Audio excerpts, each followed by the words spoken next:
On today's episode of Beauty Behind the Brand, we are talking about overcoming fertility issues while continuing to run an established spa business, the power of knowing you're never alone during difficult experiences, balancing personal life and professional life. Let's dive into this episode with one of my dearest and longtime friends, Robyn Hobbs.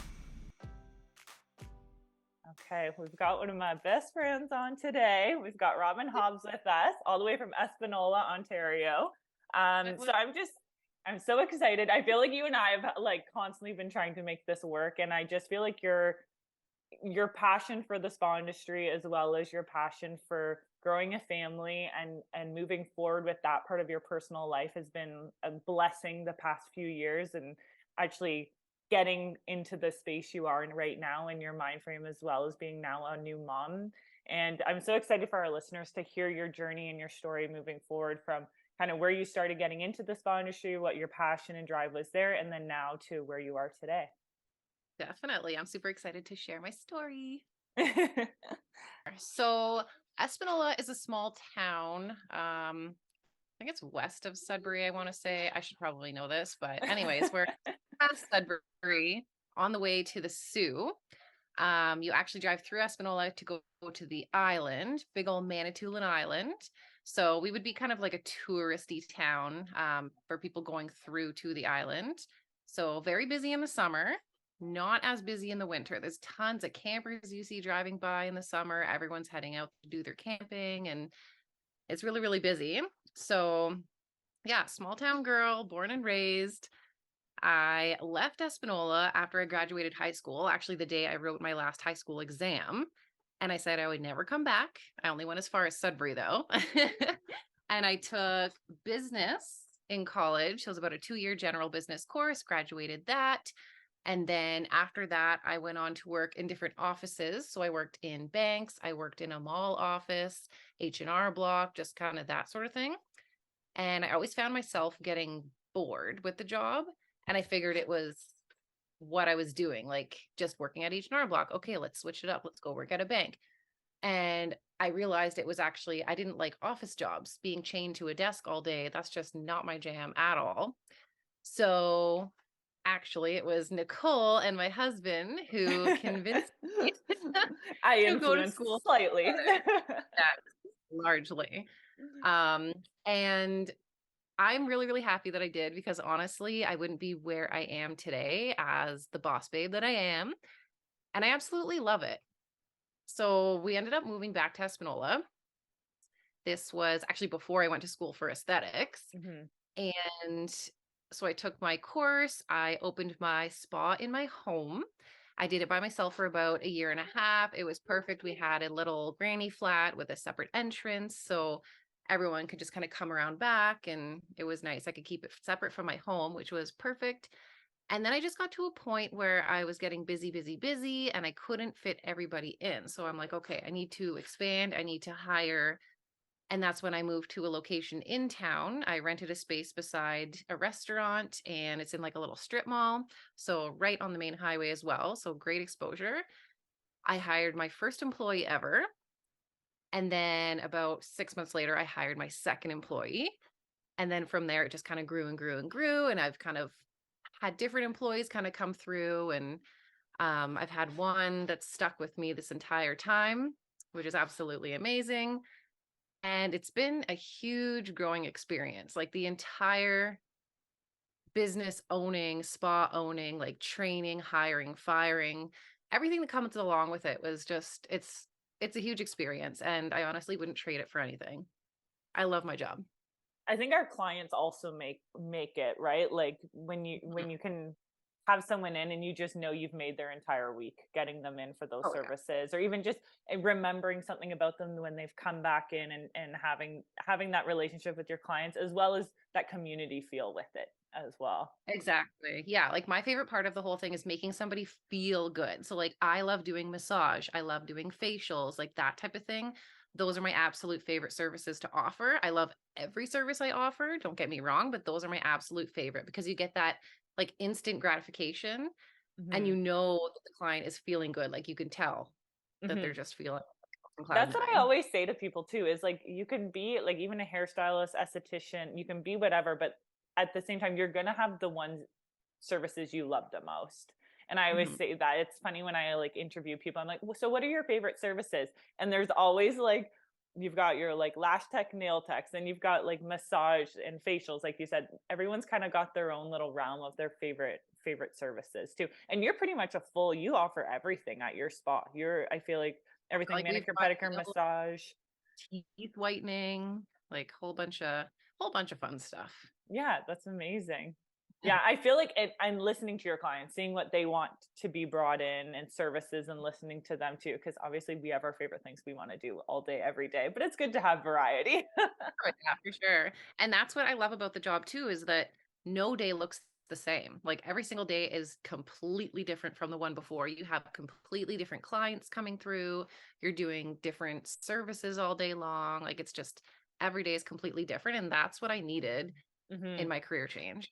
Yeah, like you So said, it's being working chained out. to that desk situation. I can totally relate because also you and I are very much people, like we love being around people. That's part of like who we are. And I feel like if we were, yeah, stuck at a desk all day, that would not be a good good thing. No, fun. I mean, so actually, for our listeners too, I was in Robyn's wedding. We were just trying to figure that out before this call, how many years it's been. It's going on 6 years here of you guys being Crazy. married, which is crazy to think about. But something that I've always been thinking about you with is like your fertility journey, as well as being that boss babe, like we talked about. And I think for our listeners too, of if you want to kind of go through your story of how that kind of started within owning a spa, it's very soon when you had started your business and then starting this fertility journey as well. Yeah, it all kind of happened sort of at the same time. So I had started the aesthetics program in 2017. It was in the spring, and then I was going to graduate in the fall. Hmm. We got married, or no, maybe it was like early spring or late winter, one of the two. Anyways, it was 2017. And the wedding was June 2017. And so that was kind of like right in the middle. So started school, we got married, and then I kind of worked part-time at a hair salon who had an aesthetics room in town. Just kind of got like a little bit of practice there, started kind of building clients there as well. And then before I graduated, I actually opened my shop in my home. And then I graduated in November.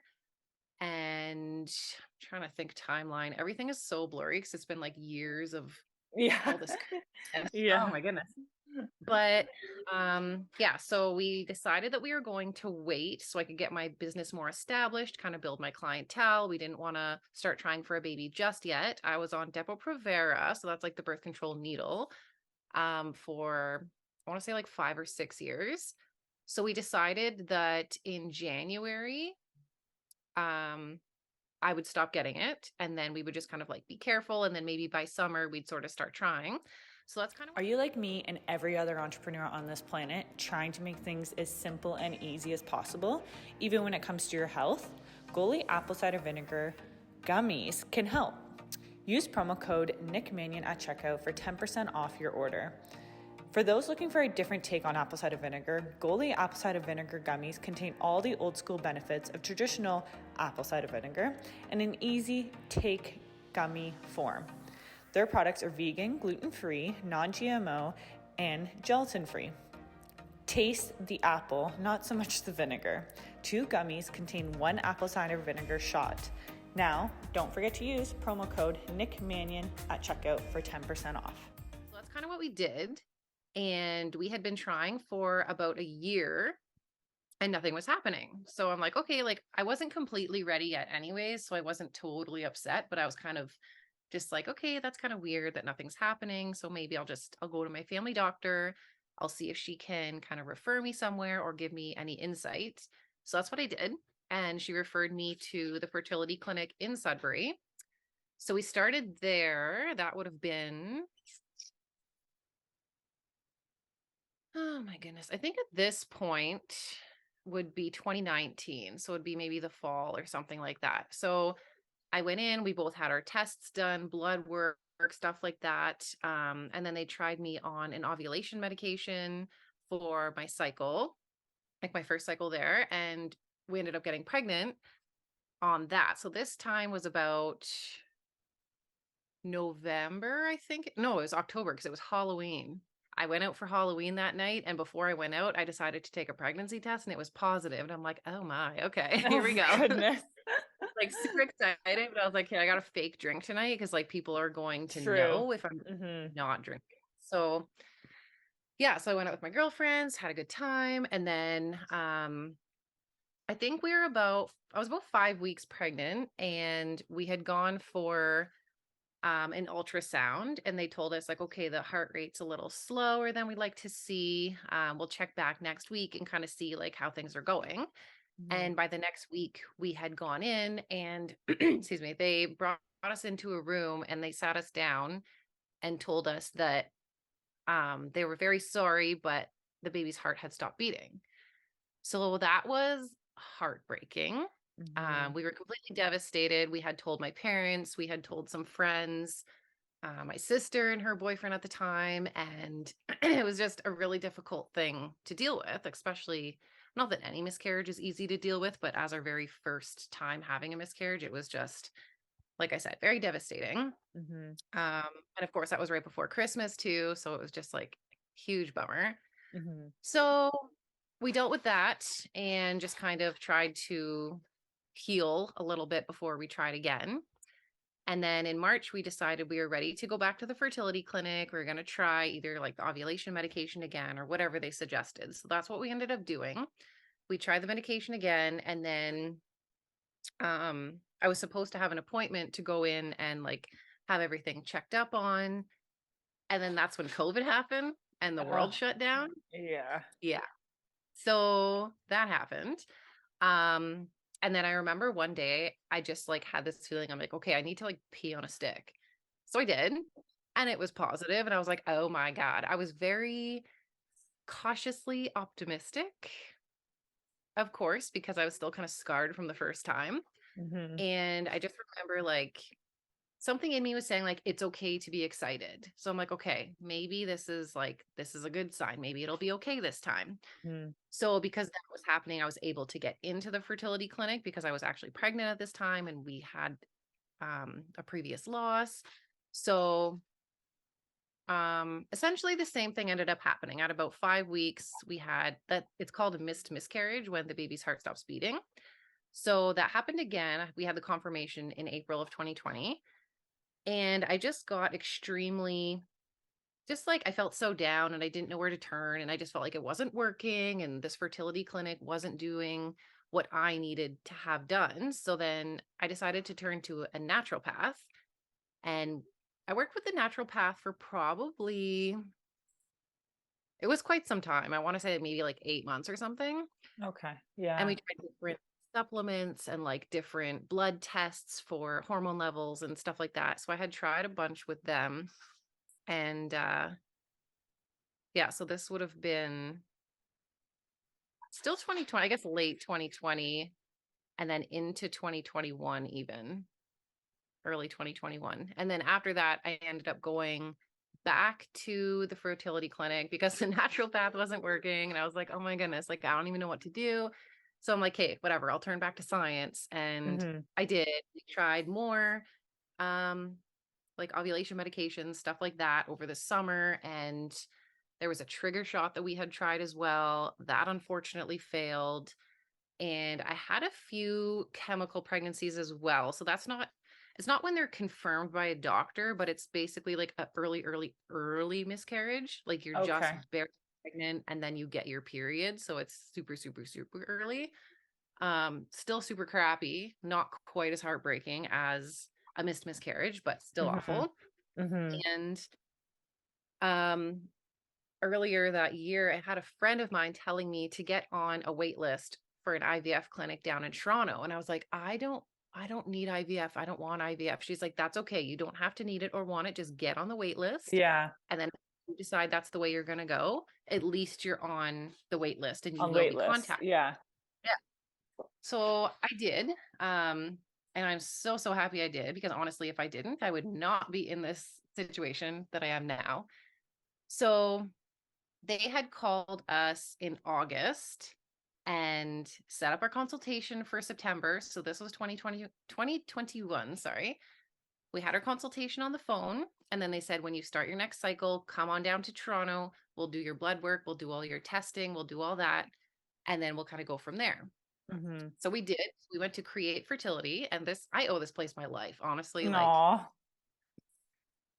So we went down, we were dealing with Dr. Karen Glass. She is absolutely amazing. So if anybody's looking for a good IVF fertility doctor, she's your girl. Dr. Sharma is also good too, but I mean, they're all good. So yeah, we were dealing with her, and she told us, she's like, okay, so we can try an IUI, so intrauterine insemination. And we decided to try that, and it failed. So we're like, okay, what do we do now? And she said, because of the distance, because you guys are driving 5 hours. Yeah, you're a long haul from Toronto every time too. It was far. So having to like run a business full time, deal with staff, deal with clients, deal with this fertility craziness and traveling and just like all the craziness, like it was insane. So she said, because of the distance and all that, and because of like your history of loss and everything, we can just jump right into IVF if you want. Mm-hmm. And I was like, you know what? Whatever is going to get us to the end goal, I'm down for that. Just sign me up. Mm-hmm. So we did. We jumped right in. I started like all the injections, all the medications, gearing up for the retrieval. And that part was the worst part. Like Oh, okay. I've friends who have had an awful experience. Like they've had reactions to the drugs. They've just like had major bloat. Like there's so many side effects to these drugs. It is awful. Oh. So I didn't have like a super awful time. Obviously, it wasn't super enjoyable. I wouldn't be like, "Oh yeah, go take these drugs and whatever." But um anyways, I did it, and we had a retrieval, and we ended up getting 39 follicles, which is a really good number. And then we ended up in the end with 12 embryos that we could use. So we had a really good turnout for our numbers. We had them PGS tested, and so they're all like, all the chromosomes are good, everything's fine. And then we were told, take a month off, let my body kind of like rebalance itself, and then we'll prep for the transfer. So our transfer was actually scheduled for Christmas Eve, which is like, oh, I love Christmas. And it's like, I get emotional because it's not just because I love Christmas, but like just because it was like a magical day. Aw. And yeah, it was really great. So like we went down, we stayed at my cousin's the night before, and we went there in the morning on Christmas Eve, and they just like prepped us in our gowns and like our little hat thingies to cover our hair. And we were all like prepped and ready to go and had the transfer done. It was like 5, maybe 10 minutes, a very quick procedure, and then sent us off with my medication that I had to take for the next 3 months. And yeah, so that was that. And then they told us I'd have to go in for some blood work. I think it was like 14 days later or something. And so yeah, they gave me the paperwork for that. And so we were just like waiting. And I think it was like 7 or 8 days after the transfer, something like that. And I'm like, okay, well, I'd rather pee on a stick and have Tyler and I find out together versus going and get my blood work done and then having them call me and I'm by myself. I'm like, okay, yay, it worked. Or, oh no, it didn't. I'd rather find out with him. So actually, I think I got my blood work done that day. And then before I got the results, I ended up like him and I kind of like doing it together. Yeah. Remember, it was so funny. I went into the washroom, did my thing, left the test on the sink, and I told him, I'm like, okay, we have to wait 5 minutes. And then you're going to be the one to go in and you're going to check it. Okay. And he's like, oh, okay. So we're sitting there. We're like nervous, just like, oh my God, I hope this worked. And so my dinger goes off, goes into the bathroom, and he's taking forever. I'm like, oh my goodness, is he telling me like this didn't work? And Yeah. oh, I don't know what to do. So he comes out and there's tears in his eyes. And I'm like, what? What happened? And he's like, you're pregnant. Aw, that's so sweet. But he didn't bring a test out with him to show me. I'm like, okay, no, you need to go back and get it. Like, I Yeah, need to see prove this. to me. Yeah. Yeah. On this podcast, we always talk about nutrition and how important our gut health is, as well as how our brains function when we're eating superfoods and obviously the convenience of having those available. Personally, I'm like a low-key, non-prep, don't like to be in the kitchen kind of person, and I'm sure a lot of my entrepreneurs and busy moms and busy people listening can completely relate to this. Now, if you haven't tried Revive or heard of it, it's definitely a game changer. With my promo code and my affiliate links linked below, you will be able to receive 50% off your first order / box of these delicious pre-portioned super foods that can be delivered right to your door with free delivery at checkout. So just hit the link below for the affiliate links as well as the promos to get 50% off your first box of these delicious pre-portioned meals that you're going to be thanking me for later. So then that's when we found out it had worked. And then from there, I would go down to Toronto I think it was like every couple of weeks or every week just to do ultrasounds and like make sure everything was looking good. So I did that for about 3 months. And then after that, I graduated the fertility clinic and I got an OB in Sudbury. And now we have our perfect little man. Oh my gosh. I finally actually virtually got to see him, but literally perfect baby, like so happy. He's just, oh my gosh. And I feel like too, what you were saying about the back and forth, and then how long did it take? So with the OB of getting someone closer, was it you had to go for the ultrasound specifically because it was with that fertility clinic and there was no other clinic closer? It was because they had to follow my pregnancy because I was not like a high risk, but IVF patients, they just like to check in and like make sure everything's all good. So if like I did have the option, so the fertility clinic in Sudbury is linked with Anova in Toronto, which is another fertility clinic who does IVF. The clinic in Sudbury does not do IVF. So I could have waited for that one, but the wait list was like 2 years and I was not about to do that. Like waited long enough. So if I had gone through that way, then I could have done my monitoring in Sudbury and that would have saved me a lot of travel. But like I said, I wasn't waiting or I wasn't willing to wait that long. So then that's why I just went with Create and they aren't linked with anybody in the north. So I had to do like a lot of traveling. So gearing up to the retrieval, I was driving to Toronto 2, sometimes 3 times a week and trying to work full time. Like I would not suggest anybody do that because it's exhausting and kind of ridiculous. So don't do that. Yeah, I was just gonna say it's easier said than done, right? Like you got to still run your business as well as obviously wanting to start a family. What are some of your like coping mechanisms you would suggest to people going as if they're like if they're a business owner as well as trying to do fertility? What's some of your like coping methods that you kind of found helped you and Tyler getting through this together?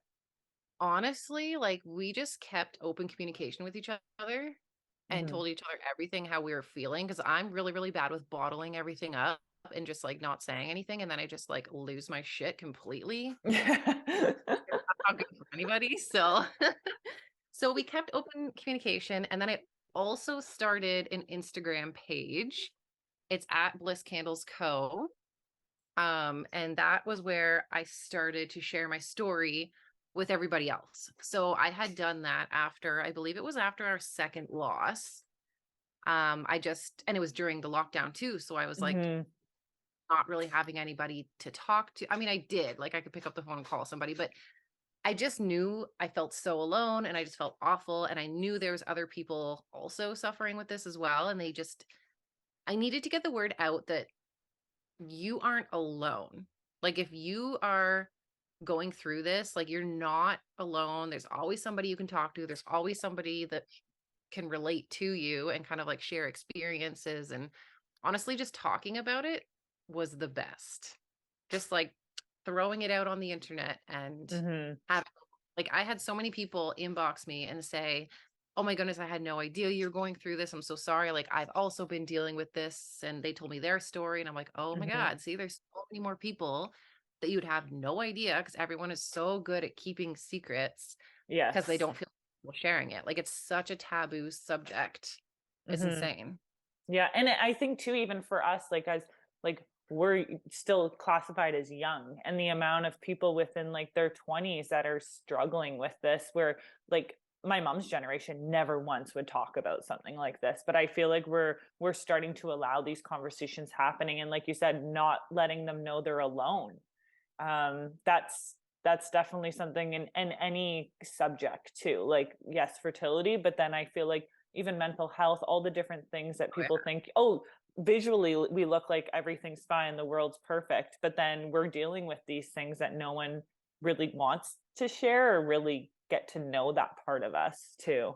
And it isn't, I feel like even for myself as one of your best friends, I wanted to be there, and then it's like, what do you need from me? So even from your point of view, what was something that a lot of your friends and family did that helped you get through the journey of like kind of being that sounding board for you, just being there to listen? Because I know you and I have had conversations where people are like, oh, just relax, the baby will come, or just do this and you're going to get pregnant. Like that is such a frustrating thing for someone going through this journey.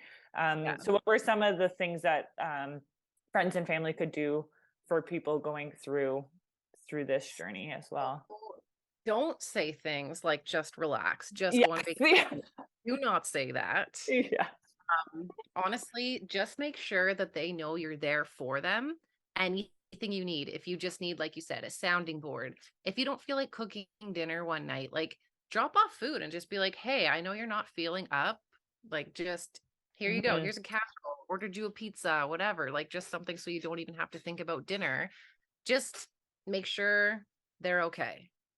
Because there's nothing you can say that's going to make them feel better. As much as you want, there is not a single, I wish there was a magic phrase you could say and instantly they're like, okay, everything's going to be fine. They don't know that everything's going to be fine until everything is fine. So it's just one of those things, just be there for them. Yeah. I couldn't agree more. I also think too that whole not feeling obligated, like I'll just drop it off at your front door, like I don't even, like I'll just leave it at the front and it's there for you, because I've had friends who've had babies too, and I'm just like, I'll just drop something off, like I know you're not ready for visitors yet, but just knowing you're that friend that's able to do that for them too, I think is so important. Now what we were talking about before too, of having the business employees going through all of this, like I remember you telling me stories about that, of like literally finding out basically you've had a miscarriage and then it's like, oh, I have to go to work and put this front on that everything's okay. What was that like for you going through that, of being the spawner as well as a pandemic? Like the timing was just with the whole world as well as what you personally were going through. Yeah. So the second one, I was able to just like crawl into my bed and cry for as long as I possibly wanted because the world was shut down and I didn't have to go to work. But at the same time, it was almost worse because that's literally all I would do. Like I was stuck at home and it was crappy weather, couldn't get outside, couldn't go see my friends, like nothing. Tyler was absolutely amazing. Don't get me wrong. He did everything he possibly could. But after the first loss, when we had that confirmed, we actually came back to Espanola after being told we had lost the baby, and I went straight into work. I thought about canceling my clients and sitting at home and sulking, but I was like, you know what? What did it was there was one client, she was coming in to get her makeup done because she had a Christmas party that night. And I'm like, I can't cancel on her. Like, this is for a special event. She needs her makeup done. I'm going to go do that. I think I had like a lash fill and something else. So we got back to town. I had messaged the girls on my way back. I said, we did not get good news at our appointment. Please don't ask me about it. I'll explain when I'm ready. So they're like, okay, little hearts, and they were understanding. So I went into work and just like did my thing. I wasn't overly like jolly as I normally am, obviously, but still, you know, like put that customer service face and voice on and everything was all good. And then I left and I went home and cried my face off. But that's the thing as a business owner. Like if I had worked for somebody else and found out that news, there is no way I would have been going into work after that. No way. But because it was my business, my baby, I just kind of like put that brave face on and was like, all right, Robyn, get your shit together. You'll deal with this later. Got to go back to work. And that's just what we did. Yeah. And like you said, sometimes it's like pushing you to the point of like, okay, I just need to get up, get going and go for it. And like, versus like you said, the first time of having lockdown and nothing to move to to kind of motivate you to get up, to get going in that routine. But I totally agree with you of like personal life things happen and you just got to roll with it. And it's like almost like we're a robot when we have to be, right? It's like, okay, this is the schedule. This is what we need to do. And this is how we're going to live our lives in the day to day being a spa owner. Also with like having staff and all that, were the girls like very understanding with those conversations, and they were able to be empathetic for you as well? Yeah, definitely. Like they were great. The one girl I had working at the time who's no longer there, that's just a whole other thing. But girl is my cousin. She's the one who's been with me the entire time. She's amazing. I love her. She was like extra understanding especially because she's family. Mm-hmm. So I have like that comfort there, which was also helpful. Mm-hmm. Now let's talk about how much money you've been raising and like what you've been doing for the fertility of like Northern Ontario, because that is just like literally bliss to me, no pun intended. So if you want to chat a little bit more about that, Robyn, too, that's just mind blowing to me of the program that you put together for this. Yeah. So shortly after I shared on Instagram about my losses that I had during lockdown, I just had this idea. I was like, you know what? I feel like making candles. I'm just going to start making candles because I got nothing else better to do with my life. And so I started doing that. But then I was like, you know what? I can't just make candles and sell candles. Like there has to be a reason for this. Like, I don't know. I'm weird. So I decided that I would, at the time I was donating 25% of each candle sold to a fund that I was holding specifically to go towards local women that are also struggling with miscarriage and infertility. So these funds go towards like if they decide to go natural path route, helps with those visits because they're not all covered under OHIP or personal coverage. So stuff like that, different tests to be done for fertility, if anybody needs to see a therapist, anything like that. So basically anything over and above that's not already covered either through OHIP or like I said, through their insurance or like funded IVF cycles, anything over and above that is essentially what these funds are going towards helping. So I was able to, I don't even remember how much I donated entirely last spring, but I think it was like $2,000 or more. And I ended up helping 5 local women. So I was able to split up the funds. I had certain people kind of like send in applications. They gave me a brief kind of bit about their story, what they were seeking financially, what it was for, just a little bit of information like that.